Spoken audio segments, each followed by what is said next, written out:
Georg lukacs, Hegel and the Nazis 1943. Hegel and the Nazis. Written, 1943 source. Der deutsche Faschismus und Hegel in Schicksalswende. Beitrag zu einer neuen deutschen Ideologie pp. 29-49, Aufbau Verlag, Berlin, 1948, in German. Translated by Anton P. First, basically, the relationship of Hitler's fascist to Hegel's philosophy is very simple. They resolutely reject it. Alfred Rosenberg, the main Nazi theorist, sees in the connection between Hegel and Marx an essential reason to define the Hegelian philosophy as hostile to the National Socialism that radically combats it. This is not, of course, the only reason for this hostile attitude. Hegel's rejection by the Nazis is focused, as we will show later in detail, on his idea of the rationality of the world, on his theory of development, but mainly on his theory of the state. This rejection of Hegelian philosophy extends, with some minor exceptions, to all classical German idealism. Alfred Baumler, who was appointed professor of political pedagogy at the University of Berlin shortly after Hitler's takeover, clearly expresses this program in his inaugural address. The systematic critique of the idealist tradition is part of our future work. It is, explains Baumler, a polemic against the 19th century worldview of security, liberalism, etc. In his previously published book on Nietzsche, Baumler spells out this program in detail. He talks about the fight of young Nietzsche against David Friedrich Strauss, which he conceives of as a combat against Hegel. But when Nietzsche ridicules the apotheosis of the state, he thinks, with a certain instinct, of the total Hegelian state as a state of culture. It is the spirit of Weimar materialized in the form of the state that Nietzsche fights. Hegel is the thinker of classicism. In addition, Hegel is, according to Baumler, the founder of the ideology of national liberalism, a synthesis of Enlightenment and Romanticism, which intellectually dominated the Bismarckian and Wilhelminian period, later collapsing with the World War, to engender this crisis whose prophetic herald was Nietzsche, according to Baumler, and which National Socialism is called to resolve in a positive way. To this end, Baumler leads a systematic campaign to update all the reactionary manifestations of German Romanticism, from the father of gymnastics Friedrich Ludwig John to Joseph Gors. And consequently, he thinks that we cannot make room in the story for these characters without destroying the 19th century tradition of the preponderant importance of the classicist Weimar and the friendship between Goethe and Schiller. We cannot philosophically express our conception of the world without critically mastering the intellectual evolution that leads from Kant to Nietzsche. We cannot apprehend our world with formulations of Fichte and Hegel, whatever depth of understanding we may have. Furthermore, there is nothing more frequent than assimilating, for example, the intellectual universe of Fichte and that of National Socialism. It would change nothing if the centaur Hegel took the place of the centaur Fichte. We must learn to look with the eyes of the 20th century, that is our task. This is a draft program for rewriting of the history of 19th century philosophy in the spirit of Hitlerite fascism. These programmatic directions for official philosophy were followed by different works of Nazi philosophers. One of these most important attempts to transform the history of recent philosophy in the spirit, and by the same way to dethrone and unmask Hegel, is the book Anti-Cartesianism by Franz Boehm. It is characteristic that it is subtitled German Philosophy in Resistance. It is about showing the combat between the Western European line and the German line of philosophy. The historical presentation contained therein is, admittedly, only a pretext for the author's practical political objective, the breaking of the spirit of the Western system. The thought spirit that is fought here is the scientificity of the philosophy founded by Descartes, with Descartes, in place of the Western man, subject to a unity of national roots and universal perspectives. The European man appears, the creation of a rationality unreal and ahistorical. Descartes' dominant position on the philosophy of the 18th and 19th centuries, according to Boehm, means the predominance of scientific consciousness over all intuition of the real, primitive, and unthought. Thus, everything that characterizes the defeated reality disappears. In itself, this polemic against Descartes is not a Nazi discovery. It already starts with the older Schelling and was extended by Eduard von Hartmann and his disciples. The novelty in Boehm is solely that he resolutely bases this combat on a philosophy of life, and first of all the fact that his arrows are resolutely aimed at Hegel. Boehm sees in Hegel the culmination of all the dangerous efforts of deadly rationalism, the culmination of a non-German philosophy. Hegel unsurpassedly fulfills the West's conscience in matters of history and philosophy. It is precisely through Hegel's historical framework that Cartesianism found its lasting justification, after the struggle led by the best forces of German philosophy against Cartesianism had lasted for centuries. In the same way as inversely, the themes of the German history of the conceptions of the world were trivialized in Western philosophy by the universalist conception of Hegel, and in part buried for a century. We see here that the idea first espoused by Paul de Lagarde of the non-German character of Hegel's philosophy was energetically developed. According to this representation, Hegel is not only non-German, but his influence is also defined as an ominous and dangerous turning point for German thought, through which comes the temporary victory of the hostile spirit of the West. Unearthing the true German conception of the world was possible for the fascists only because they radically reject Hegelian philosophy, with all its foundations and all its consequences. Only because they totally distance themselves from it, together with the scientificity of philosophy and the idea of the dialectical evolution of history. The irreconcilable hostility to the scientificity of philosophy can be seen even more clearly in these polemical passages, where Boehm examines the essence of what he understands by the German worldview. For German thought, the unfathomable is not the definition of a limit. It is on the contrary a totally positive determination. We see how Kierkegaard's philosophy of existence here takes the place of Kantian agnosticism. GL, it cuts across our entire reality and governs it in macro and detail. The unfathomable as an indissoluble web of our reality is in its nature inaccessible but not totally unknown. We know it, even if we cannot say it, it acts in our life, it determines our resolutions, it disposes of us. This dedication to the unfathomable constitutes the depth of the German conception of the world, as opposed to the categorically rationalist, scientific philosophy along the lines of Descartes and Hegel. What is profound, we cannot say it, but we can see it in the men in which it is present. The proper initiator of this current of thought from which Boehm drew the consequences in the framework of history and philosophy is Ernst Krieg. Hitler and Rosenberg have already fought all scientificity to put myth in its place. For the central question of the National Socialist worldview, Krieg wants to find a philosophical basis. And in this he energetically confronts, in place of the sciences that founded philosophy until then, i.e., logic and the theory of knowledge, it is a biology. An anthropology that is installed, the racial national political anthropology in the process of formation, takes the place of philosophy dead from another time. The fact of basing a construction of worldview in terms of philosophy of life on biology is nothing new in the imperialist period. What is new is the cynicism with which Krieg rejects science and biology itself, unlike his predecessors who have tried unceasingly, through reinterpretations, to preserve at least the appearance of scientificity. And it is also his new conception of a biology-based world, which is actually grounded in the nothingness of the intuition suggested by the philosophy of life. He expresses himself very clearly about this foundation of the new worldview. The biological conception of the world means, however, something essentially different than founding the world's conception on the already existing scientific discipline called biology. The concept of life, in terms of worldview, concerns the totality. The concept of life in the sense of the scientific discipline of biology is at best a participation in the whole, when it is not simply derived from a universal mechanism. Krieg then explains what are the characteristics of this new science fundamental to life. We can never explain life by a mechanical principle, any more than totality can be. But begetting, birth, and death are accessible by those who have lived. As stages in the development of their own life and the lives of others, they are objects of the lived and therefore accessible by intuition. And from the experience, intuition and understanding are understood in return to the universal. Krieg's philosophical performance therefore consists simply in the fact that he promotes the empirical behavior of modern irrationalism, which has long since become trivial in the branch of fundamental biological science, and which on the other hand, with less discomfort than its predecessors, considers their life experiences as categories of objective reality. After having, therefore, in this way, the way of experience of engendering, birth and death, apprehending the essence of the universe, he can from there deduce whatever he wants. The means of biological knowledge is of course vision, intuition. The sense is always understandable, but never explainable. Anyone who ventures to give an answer about why or for what pretends to have a place in the creation advice. These last words are an ironic allusion to Hegel's preface to the science of logic. GL. Krieg's fundamental biological science differs from the general philosophy of life, not only in the great boldness with which he draws his apodictic conclusions from non-existent assumptions, but also in the fact that in the place left vacant by the alleged annihilation of understanding and reason, of rationality and of science, it is not an expressly subjective image that appears, but Nazi propaganda transposed into philosophical terms and transfigured into a worldview. We notice it mainly in the way it determines the subject of its biological intuition. According to him, it is not the individual ego that is the subject of knowledge, but the entire process of knowledge is carried, as a partial phenomenon of the vital process, both by the social, national, racial, historical structure as a condition, as a determining element in the way of acquiring knowledge and the product of this knowledge, of the truth itself. Therein lies, at the base, global knowledge. The criterion for the accuracy of the intuition is therefore for Krieg the adequacy with the National Socialist Party's program, with its interpretation of an order given by the Führer. The essence of intuition is in fact to project an image of the human being that corresponds to racial national demands. It is in the image that man has of himself that universal biology is verified. This image rests on a racial national political anthropology. This anthropology takes the place of disused philosophy. This new doctrine should not only take the place of philosophy but of religion as well. In Mein Kampf, Hitler still approaches religions with diplomacy and restrictions, and demagogically promises a general freedom of religion. But after Hitler's seizure of power, Krieg has expressed much more openly that the old religions must give way to the National Socialist worldview. God speaks to us directly in the National Revival. The foundation of this revelation is evidently race. But even in this supposedly biologically based worldview, race remains a simple demagogic formula. Krieg himself says that race is not a thing, that it has nothing material, but that it is a law of orientation and culture, entelechy, formal principle. The blood of this law is a symbolic expression of imagery. Marked by irrationalism and the philosophy of life, this volatilization of the fundamental demagogic concepts of National Socialist propaganda, of race and blood, which as we see no longer has any tangible content in Greek, serves precisely to enact National Socialism as content of the new fundamental science of anthropology. Every people necessarily has as a pillar of support a ruling race, in which the vital marrow, the orientation, and the law of life is determinant, crucial for the entire population. What happens in this case is the Führer who decides it. The Führer's personality, of which he is the vocation, is the setting where the fate of the whole is decided. This phraseology, the new anthropology, taken from the philosophy of life, was therefore not only intended to provide a fundamental philosophical presupposition about the fact that in Germany, Hitler exercised an unlimited and arbitrary dictatorship over the entire life of the German population. These excerpts from the drafts of the main thinker of the Third Reich are not worth commenting on. We clearly see why Hegel's scientific dialectic is unbearable to them, because their worldview sees in it, almost in the same words as the old Friedrich Schlegel, who became reactionary, a satanic principle, the principle of evil, of the anti-German, of the anti-racial. The neo-Hegelians have done everything in their power to weaken the progressive and rational character of Hegelianism, in order to adapt Hegelian philosophy to the reactionary needs of the imperialist period. In vain. For German fascism this adaptation was not enough. As Dimitrov rightly said in his time, it is not the ordinary replacement of one bourgeois government by another, but the exchange of one form of state of domination by the bourgeois class, for another form of that domination, the declared terrorist dictatorship. For this dictatorship, Hitlerite fascism needs a spiritual atmosphere in which, on the theoretical plane, all sensitivity to science and scientific control of the facts and laws that govern it are annihilated, in which, on the moral plane, every remnant of high conscience of German popular humanism has been forgotten, in which the absolute arbitrary band of adventurers and criminals led by Hitler can reign without sharing. As Hitler's plans for domestic and foreign policy could only be carried out in such an atmosphere, the birth of a corresponding philosophy was absolutely necessary, a philosophy that could not, even in appearance, be reconciled at any point with the Hegelian philosophy. Second, the field of reason in Hegelian philosophy is not only concerned with the logical correlation of categories, but primarily with the knowledge of evolution, of history. The first third of the 19th century was the period in which the historicism of progress appeared. We are not talking about the deep historical visions of the great utopian thinkers. We simply remember Walter Scott, the French historians of the restoration of the monarchy, Thierry, Guizot, and Mignet, and Hegel. Seeing the human being an evolved animal, Goethe became one of the forerunners of the theory of evolution. In his theory of colors, he sketched a great picture of universal history. He provided the starting point for a new universal historical approach to all aesthetic phenomena. Hegel's historicism goes even further. The philosophy of history constitutes only a tiny part of its historical conception. Aesthetics, the history of philosophy, the philosophy of religion, phenomenology also illustrate the unity of historical evolution in all areas of material and intellectual life. They show coherence, laws, rationality, knowledge of historical evolution. All these ideas have been partly weakened and deformed, partly directly opposed by reactionary philosophy since 1848, and particularly in the imperialist era. In the epoch of imperialism, a reactionary pseudo-historicism emerges in a mixture of creeping empiricism and subjectivist mysticism. While the National Socialist worldview exploits all the results of the reactionary destruction of historicism, the past destruction of authentic historicism is not enough for it. The Nazis regard this issue as so essential that Rosenberg himself intervened at all times and clearly proclaimed the irreconcilability of a conception of universal history, even when weakened in a reactionary way. And the worldview of Hitlerite fascism, we believe that there is no true universal history in the sense of racial science and psychology, which is to say that there is no history according to which all peoples and all races were brought into a single systematic fusion, according to which there should be a project for the Christianization of all races. While all this would serve the humanization of so-called humanity, we believe, on the contrary, that the history of each people represents in itself a vital sphere. Or in another excerpt, we believe today that there is no such thing as universal history, but only the history of different races and peoples. This conception is conditioned on the fascist idea of world domination, imperialist and barbaric. The old German nationalism also defended the idea that the Germans were the chosen people, destined for world domination. But on the one hand, the idea of world domination evolved within the framework of defined political borders, a new plan for sharing the world. More favorable to the German imperialists, it was therefore only an idea of relative world domination, not absolute domination like that of the Nazis. On the other hand, this conception certainly considered the German people as a chosen people, but nevertheless a people among other peoples. That is why, on the philosophical plane, this vocation of the German people appeared to the old nationalism as a consequence, as a culmination of its profoundly reactionary conception of universal history. But for Hitlerian fascism, this conception was not sufficient, neither quantitatively nor qualitatively. The Hitlerian New Order wanted the whole of Europe to be totally submissive to it, and after that the whole world. Not only did it want to place other peoples in economic or political dependence, but either completely reduce them to slavery or physically annihilate them. Hitler himself openly mentioned this difference between his version of fascism and the old nationalism. He polemicized against the older German nationalists on the issue of assimilation, of Germanization of foreign-speaking peoples. The old nationalists, according to Hitler, would never have understood that Germanization takes place only by land and soil, never by men. The other peoples are therefore for the fascists not relatively subordinate nations, who can assimilate or be subjugated, but an inferior race which differs qualitatively from the Nordic or Germanic race called to dominate, and which can only be considered a human race conditionally, as it has absolutely no right to exist in comparison with the superior race. That is why it is only logical that Hitler or Rosenberg would always put the word humanity in ironic quotations and totally reject the conception of a unitary universal history. For the Hitlerian fascists, the general history existed but was only characterized by the development of the superior race. All other peoples were only clay in the potter's hands. They were regarded as animals for work, or appear in history as those who brought about the decay of the superior race. The fact they had an eventual history, their own culture, was not part of the concerns of the Germans and the Nazi conception of history. In this case, the latter was only interested in foreign, hostile, and solvent racial influence which should be extirpated, eradicated. Rosenberg said it this way: for everything that may have penetrated the soul of Germanic men in matters of late Roman, Christian, or Jewish representations and values, the same on the one hand, so to speak, annihilated. If the representation of a being in struggle to mold his innermost ego, it has any characteristic historical significance. So we must just separate the Germanic values from all others if we do not want to degrade ourselves. But the most shameful thing is that, following a non-pan-Christian approach, after a belated humanist approach, the stain of history was always relegated to the background, while the dogma of an alleged development of humanity took the lead of the scene. Rosenberg does not mention Hegel's name here. His considerations in this passage are directed against Bachofen's philosophy of history. But it is clear, even if not in the tradition of Lagarde and Chamberlain, that the conception of a universal humanist unitary history that he criticizes is precisely the Hegelian philosophy of history. That is why there were no universal periods in human history for National Socialists either. In his polemic against Bachofen, Rosenberg strongly asserts that the Germans would never have had a matriarchal period. The interpretation of Aeschylus' Oresteia by Bachofen would be completely false. It would not be a question of the struggle between two periods, that of matriarchy and that of patriarchy within a single people, but of the struggle of the spirits of two races, the Greek-Aryan race against the Eastern Syrian Jewish race. The Germanic state is not, according to Rosenberg, coming from primitive communism and matriarchy, but from male leagues. But opposition to Hegel's classic progressive conception of history went even further. Not just the idea of a unity of the evolution of humanity was now denied. This had already happened in Spengler's theory of the cultural sphere, which, despite all oppositions, profoundly influenced the fascist conception of history, but evolution itself. Spengler still admits a natural growth and a decline within the separate cultural spheres, but already their evolutions showed no correlation between them. Fascists could not have started with this one-sided fatalist conception for propaganda for the limitless domination of the Germanic Aryan race in internal and external politics. They needed both limitless fatalism and limitless voluntarism. It is with boundless fatalism that the characteristics of the race were conceived. Race, blood, etc. have fatalistic stability, they don't know any evolution. Race is in this case eternal and necessary, immutable. Only its incarnations can change. Without this changing something decisive in the essence of the race. Rosenberg formulated this conception in the following way: the first great mythical record can no longer in essence be improved, but simply take other forms. The value instilled in a god or heroes is what is eternal, both good and evil. A form of Odin has died, but Odin as an eternal reflection of the primitive forces of Norseman still lives as 5,000 years ago. The last possible knowing of a race is already included in its first religious myth. And the recognition of this fact is the very last wisdom of men. Within the race, there is therefore no historical evolution. Elsewhere, Rosenberg formulates this fundamental dogma of National Socialism with an even more explicit orientation against the Hegelian concept of development. The life of a race, of a people, is not a philosophy that develops logically, neither is it a process that occurs according to the laws of nature, but the constitution of a mystical synthesis. A spiritual activity that cannot be explained by logical reasoning, nor understandable by the exposed causes and effects. There are only periods of degeneration and decomposition, due to racial miscegenation, and periods of regeneration, periods of complete restoration of the original and unchanging particularities, thanks to the action of genius Führers in which the original spirit of the race is wonderfully incarnated. With this last idea, we arrive at the diametrically opposite pole, the extreme arbitrary voluntarism.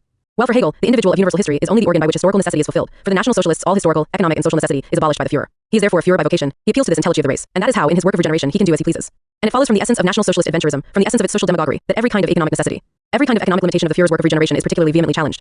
Rosenberg says, it is not true that joint stock companies or cartels should be united in 2-3 cities, that new factories should always be built in Berlin, that only supply and demand should govern life. And Hitler himself, immediately after taking power, expressed himself in the same spirit about the economic crisis. When on the one hand, there are thousands of men who want to work, and on the other, there are mineral wealth and work possibilities, a necessity consumption, and a need for production in the German people. So it would be sad that a will and action could not impose itself. The so-called scientific philosophy of the Nazis has nothing more to do but to fulfill this new conception. This crude and thoughtless coexistence of the ahistorical fatality of race and the limitless arbitrariness of the genius Führer in all domains of history. It thus naturally prolongs the reactionary philosophical views of the imperialist period by carrying on an uninterrupted and powerful fight against the causality of history, against the investigation of the causes of historical events. The transformation of history into an irrational anti-historical myth now reaches its culmination after an almost century-old reactionary preparation. The result is that all research on historical causality is despised, as shallowly rationalist, liberal, as not adapted. Baumler develops this idea as follows. The people in the romantic sense is a unity as natural as it is mystical. This mystique of the people was often criticized for romanticism. From the point of view of the history of philosophy, we therefore see that this mysticism does not dispense with an empirical basis, and contains the answer to a real problem. On the question where humanity comes from, science does not have the answer. The fascist pseudo-philosophy of history therefore has the sole task of placing the myths of the past as identical with racial actuality, and of decreeing that in both the current propaganda needs of Hitlerism are necessary phenomena of racial intelligy. To accomplish the total annihilation of the idea of evolution, Crick makes a critique of the theory of evolution in organic nature, a critique of Darwinism. What he says is just a tedious repetition of the old obscurantist reactionary struggle against Darwin. He claims that in the 18th and 19th centuries, as a result of false rationalist philosophy, an existing coexistence of organic species has been transformed into a chronological order of development. If man were to be conceived as the pinnacle of animal evolution, then it would simply be anthropomorphism rather than objective fact-finding. The Darwinian family tree of species would come from system needs, not experience.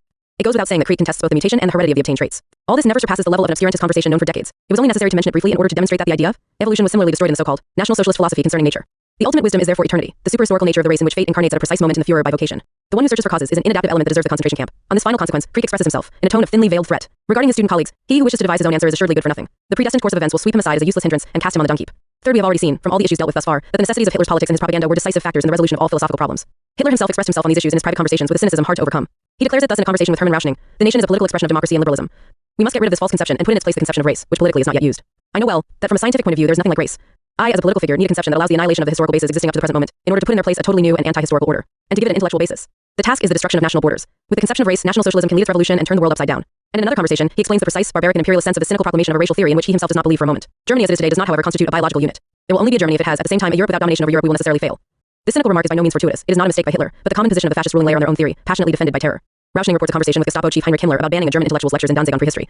Himmler, who decreed this prohibition, explained to Rauschning as follows: we don't care whether this or that is the real truth of the prehistory of the Germanic race. Science moves from one hypothesis to another which change every 2 years. If therefore there is no true basis, because the party could not fix as a starting point a particular hypothesis, even if it contradicts the dominant scientific conceptions, the only thing that is important, and that's why these people, teachers GL, are paid by the state, is to have a history of ideas that reinforce our people in their necessary national pride. This limitless cynicism explains Nazi propaganda's indifference to the most glaring contradictions of its views. The adapted science and philosophy, the task of creating an atmosphere in which this totally contradictory absurdity can be believed without going any further, is fixed. In case of need, there is of course not only the threat of the Gestapo but the Gestapo itself. Philosophy and science have the task of intellectually facilitating the work of the Gestapo, of making it superfluous in certain cases by carrying out submission, standardization, by means of persuasion, so to speak, scientific. The cynical indifference to truthful method or content is, however, associated with a great determination, certainly adventurous, as to the goals of issues of power and the needs of advertising. This duplicity of the National Socialist worldview manifests itself particularly with regard to the theory of the state. Given the central importance of the question of the state, both for fascist propaganda in order to mobilize the masses and for building the fascist state itself after the seizure of power, it is not surprising that the fundamental lines of the National Socialist theory of the state were exposed by the Führer himself in his work, canonical for the movement, Mein Kampf. We will see that this part of the Nazi program belongs to the small number of things that Hitler actually accomplished after the seizure of power, about which he did not mislead the masses through blatant lies, such as about his economic program. Of course, there is also a demagogic deception there, but in the case of the theory of the state, it is much more refined. The fascist state, as Hitler claimed in his program in Mein Kampf, is nothing more than a shamelessly admitted and arbitrary form of the terrorist dictatorship of a gang of criminals. A dictatorship whose social content is the satisfaction of all the wishes of the most reactionary fraction of German monopoly capitalism. The form of this dictatorship is therefore the unlimited character, the good pleasure of the Führer, and the party he leads in a dictatorial way, an unlimited and arbitrary character that was necessary for the movement to, on the one hand, be able to settle scores in a bestial way with all opponents of its system, to establish in a Germany shaken by revolutionary crises the tranquility and order of one big penitentiary, and the other to transform Germany into a military camp and an arsenal for war long foreseen to enslave the whole world. We therefore see Hitler's refined cynicism in the fact that in his propaganda, this character of the National Socialist state is found openly expressed as a program. On that occasion, one very cleverly appeals to the disappointment and despair of the great masses, and presents the cruel and arbitrary dictatorship as a liberation, as a revolution, as a creation of a state in which the alienation from the state vividly felt by the masses is abolished. As with everything else in Nazi fascist propaganda, Hitler appeals to the deception and despair of the great masses, and in particular the petty bourgeois in town and country. The Wilhelminian state, on the other hand, has moved far from the life of the masses, and that is why it was the object without resistance of such disaffection after the defeat of the First World War. The Weimar Republic, which the hope of the great masses clung to in the early years, disappointed the masses to an increasing extent, and further aggravated their economic and social situation. Between the population and the state, an abyss had opened in the understanding of the masses. It is from the situation that Hitler's developments in Mein Kampf start. That is why it has this seditious tone, inciting rebellion. They are above all directed against the overestimation of the importance of the state, against the absolutism of the state. Let us remember the Rosenberg developments evoked at the beginning, in which this thought is expressed in open polemics against Hegel. Besides, let us remember Baumler's conception, who sees in Hegel the philosopher of national liberalism that is, of the state of the second half of the 19th century. In Hitler's demagogic explanations, the fight against the absolutism of the state configures the people, whose true eternal interests are more important than those of the state. When these interests contradict the state, Hitler proclaims the right and the duty to make the revolution. The authority of the state cannot be an end in itself, for in that case all tyranny would be inviolable and sacred. When a government leads a people to its ruin, by all means, the rebellion of every member of that people becomes no longer a right, but a duty. However, in general, we must not forget that the ultimate purpose of men's existence is not the conservation of a state, it is the conservation of its race. The rights of men precede the law of the state. We see with what refined skill Hitler appealed to the extinct revolutionaries existing in an unclear way in the masses at the time, how he described to them a state which he intended did not reign above the people and their interests, but should be their expression and their body itself. Hitler's social demagoguery also proclaimed a German socialism, but skillfully, Hitler at the same time demarcated his state from its economic promises. On the one hand, in order not to have to define his demagogic promises very concretely, on the other hand, in order to once again appeal to the rebellious instincts of the backward masses. For in the great circles of masses frightened by the crisis, the fury against the capitalist system was not linked to the clear desire for another economic system, to the desire for socialism. What took them was a confused aspiration to a situation without these economic constraints. In the ideologues of these moods, this manifests itself as an aspiration to a society without an economy.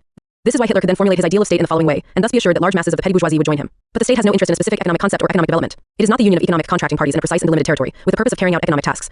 It is the organization of a community of living beings, equal to one another from a physical and moral point of view, constituted to better ensure their offspring, and achieve the end assigned to their race by providence. It is therefore the preservation of the race that becomes the true purpose of the state. The state itself, and even more the economy, are only organs and means to achieve this objective. From this point on, Hitler delimits his state theory from the others. He rejects both conceptions that see the well-being of its subjects as the objective of the state, and those that proclaim the sovereignty of the normal, mighty state, in which he even sees a path that would lead, according to him, to Marxism.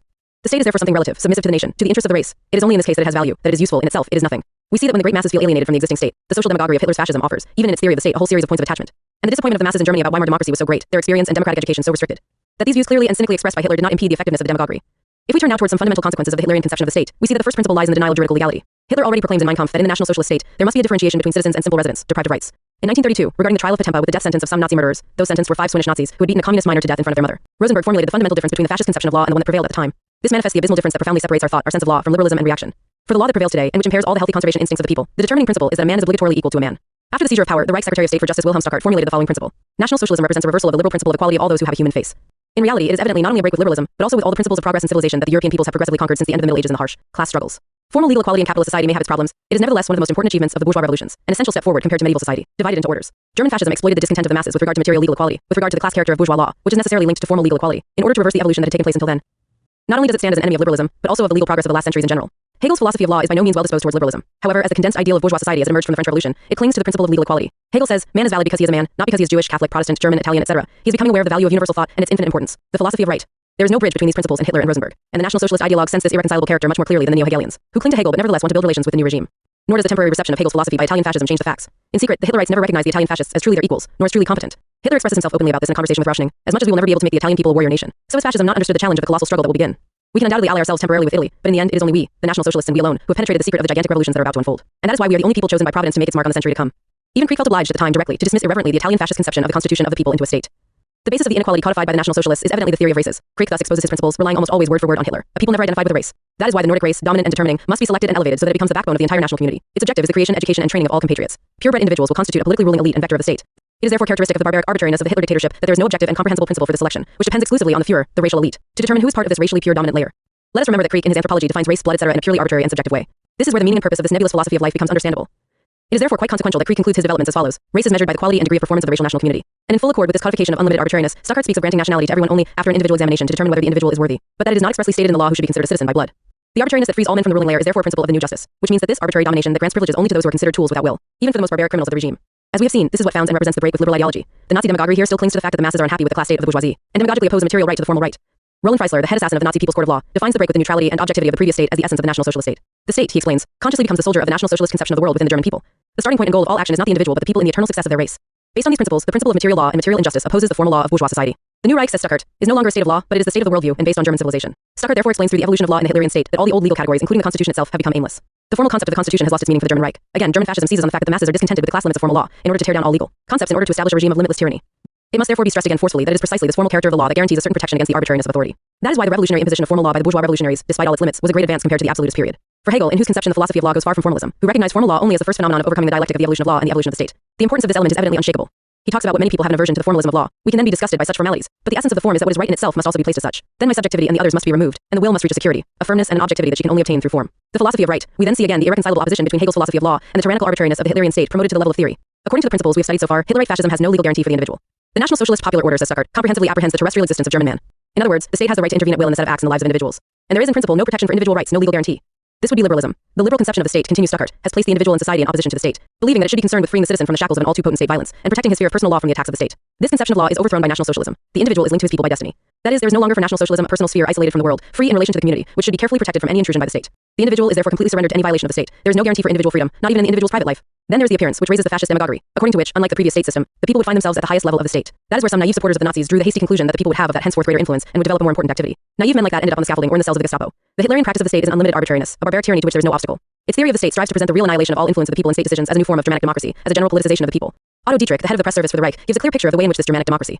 This politicization of the people was desired by the Nazis. National Socialism does not expect the individual to do politics. This art is reserved for some people whose vocation and predestination is such. However, it expects every individual of the German people to think and feel politically. This political thinking is not complicated, it is not confused, it does not present a scientific problem. It is simple, of course, unitary. And Dietrich also explains why this is so. Because the Führer is the executor of the popular will, but not by vote, but by that imminent will to self-approval that is viscerally inherent in every people. It is not in vain that Daimler and Krieg say that every true German must be a political soldier. This is not only about the general preparation for war of the entire German people, this total mobilization that prepares them for the attack of the whole Europe that Hitler organizes since the day of his takeover, but it also concerns the time of peace, the relationship of each German with the fascist state. Every German is a political soldier, that is, in all political matters, to stand by his superiors, in front of the greater or lesser local Führers, and carry out their orders without contradicting them. He thus proves that he belongs to the superior race. He thus materializes the Germanic democracy, of which Hitler himself expressed the principle in the following way: authority downwards, responsibility upwards. This is how all the power of the state found itself in the hands of a band of criminals, the so-called new elite. And within this elite, the unlimited arbitrariness of the Führer still reigns. The National Socialist legal revolution suppressed, in all domains of public and private law, all legal definitions and guarantees. There is no in Germany a deliberative body of representation. Everything is determined by the central power which limits itself to nothing. It would be false to compare this arbitrary tyrannical domination to the previous absolutism, to compare this arbitrary caste system, made up of despots and pariahs, with previous societies divided into orders. The Middle Ages obviously did not know equal rights, but always in each order there were some legal guarantees, which determined the limits of oppression and authorized exploitation. Hitler's fascism knows no such limits. From this point of view, it is something really new, the barbarism of the imperialist period in advanced putrefaction. Ernst Krieg, an enfant terrible on the theoretical plane of National Socialist philosophy, spreads this school secret sometimes very openly. He says, in place of the state, slowly rises a new political reality, of which the form must first be guessed and for which there is as yet no name. And he then expresses the nature of this situation. Currently, it is the movement that is the state itself, because it is the vector of the destiny of the German mission in history. The logical nonsense. The movement is the state. It totally corresponds to the current reality. Reality is beyond all the laws of alleged logic. This open-hearted explanation deserves no comment. In it we see clearly why the fascists need their extreme irrationalism. Precisely to create an intellectual atmosphere in which barbaric arbitrariness can credibly appear as a necessary form of a new revolutionary reality. That the real manipulators do not believe their own words, that they laugh in secret cynically at their theoretical proclamations, is not a contradiction, but the necessary opposite of such a philosophy. Just as it is not contradictory that the courage of the National Socialist ideologues, with which they proclaim the greatest irrationalist nonsense as the new wisdom, is linked to a disgusting servitude towards their superiors. Every true decision belongs to the Führer, and if he decides differently from what is exposed in this official collection, it is not that National Socialism has changed its conception of the given subject, but it is that the author was mistaken about the true position of National Socialism on this particular issue. These words are to be found in Grundlagen, Aufbau und Wirtschaftsordnung des Nationalsozialistischen Staats, edited by H. Lammers, Secretary of State and Chief of the Reich Chancellery, and H. Fontener, Secretary of State in the Ministry of the Interior. It is clear that this new kind of man, this disgusting mixture of barbarian executioner and backboneless lackey, can have nothing in common with the tradition of Goethe and Hegel. The classic period of German literature and philosophy was the culmination of human thought, of human civilization. Basically, it was a reflection of the French Revolution, its preparations and its consequences. A powerful intellectual organ of progress, which is also, even today, alive and active. In the work of Marx and Engels, of Lenin and Stalin, by being dialectically inverted. How could the greatest thinker of that era, the greatest practitioner of the dialectical method before Marx, Hegel, possibly have anything in common with these cynical swindlers? Fascist demagoguery, the art of fascist forgery, certainly performed not negligible deeds. They tried tirelessly to exploit Goethe for their goals. In vain, of course.